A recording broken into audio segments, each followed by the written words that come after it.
नमस्ते प्रणाम। तो का हाल बा भाई लोग। हम आशा करब के रउआ लोगन ठीक होगा। आवाज एगो बात बता दी कि खेसारी भैया के जवन रेटावा लोग बाड़े ना वो पगला भी बड़ा साहब। का जरूरत रहे गाना चोरी करे के।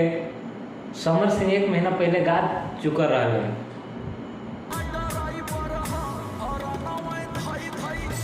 नया नया ड्राइवरवा और रन में धै धै दावता है समर भैया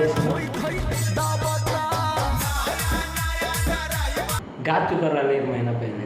का जरूरत रहे फिर से खेसारी भैया ला दिली वही धुनमा पर।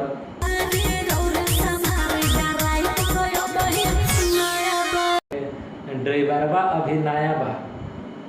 का जरूरत रहे सेम म्यूजिक सेम धुन। का जरूरत रहे चोरी करे के।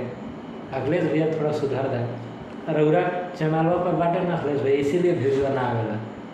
अरे का जरूरत धुनवा चोरी करे के। रउआ लोगन कोई से कम बने का फट माने किसी गाना उठा ले।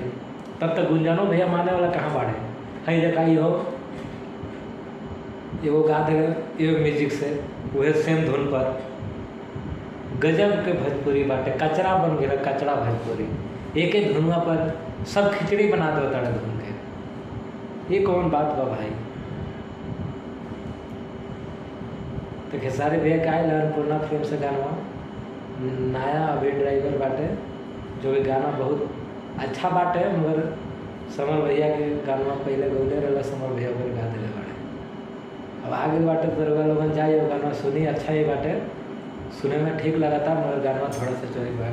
अखिलेश भैया थोड़ा सुधर जा नहीं तो मार्केट डाउन होने में कोनो लेट नहीं है। तब तक नमस्कार। आगे आए वाले वीडियो में हम मिला।